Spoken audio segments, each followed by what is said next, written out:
Hey everyone, Gordon here with another Tech Time with Gordon.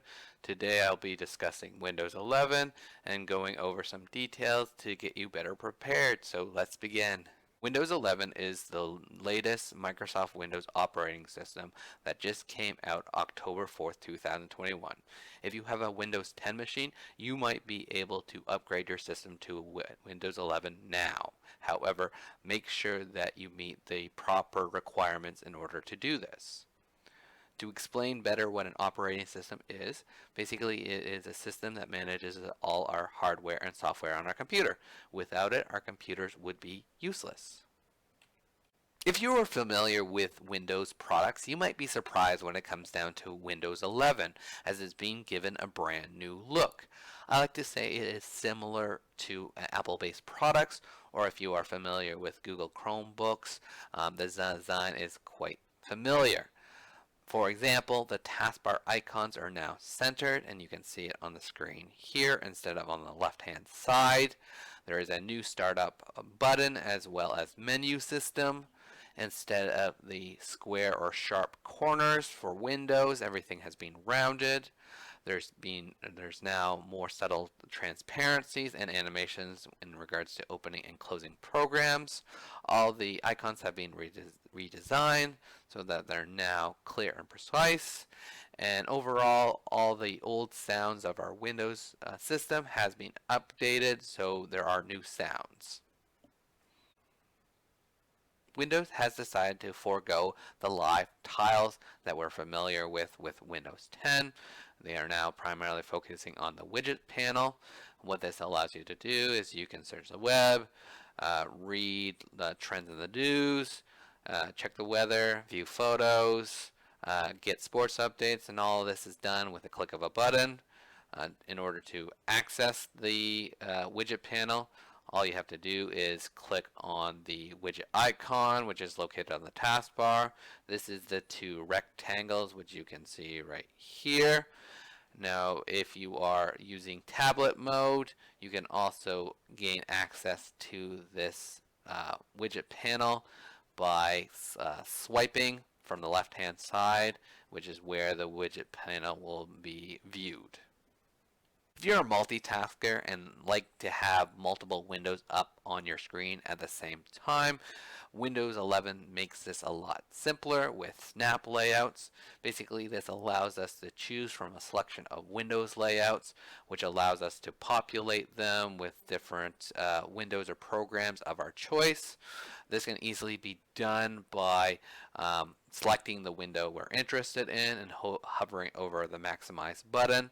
Then it's going to give us a variety of custom layouts that we can choose from. So on the screen, you can look up here.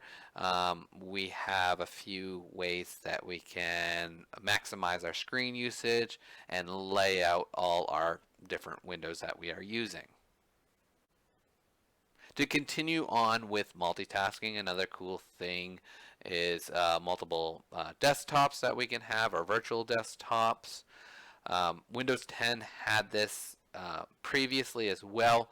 However, with Windows 11, we can do some more customization, so we can have different backgrounds for each virtual desktop. With these multiple desktops, they're kind of great in regards to organizing specific projects. So example for me, I might have two different virtual desktops, one for my leisurely state where I'm playing games and all that, and then I have another virtual desktop that's specific for work. So it can jump between those two, so I'm not cluttering up my desktop or my space with everything all together. I can split it up with these virtual desktops, which again is wonderful when you are multitasking. Here are some additional features when it comes down to Windows 11. The first thing is Teams will be integrated. For Windows 10, you had to download Teams in order to use it. For those not familiar with Teams, basically this is a place where you can collaborate with other people. So you have video conferencing, you can share documentation and all that kind of stuff, similar in nature to Zoom. Another thing is the tablet mode and docking system. Your system will remember how to arrange everything depending on if you are docked into a station and using a big monitor, or if you unplug it. So, if you have a laptop, this is great. So whenever you do plug into a larger monitor, it'll remember how to lay everything out properly. And when you disconnect it, it will revert to how you normally see it on your laptop. So it's great instead of having to rearrange everything every time you plug into a larger monitor or docking system. Um, Another thing is Android apps are now going to be available in the Microsoft Windows Store, so you'll have the ability to use Android-based apps that you weren't able to do in the past.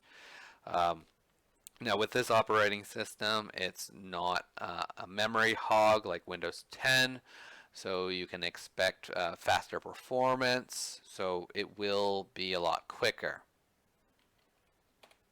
That concludes my video on Windows 11. I've given you an overview in regards to what to expect when it comes down to Windows 11. Biggest thing is the new look. If you are familiar with Windows in the past, the new look is something to can be difficult to get used to. However, if you have had Apple products or a Chromebook in the past, the transition shouldn't be too hard to make. If you are thinking about Windows 11 or upgrading your system from 10 to 11, just make sure that you meet their requirements. If you have a super old computer, I would say holding off until you upgrade your system so that it can deal with all the changes. If you have a brand new system, definitely take a look at Windows 11.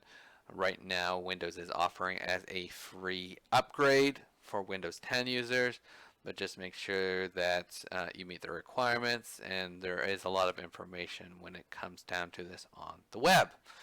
Enjoy and have a great day. Bye for now.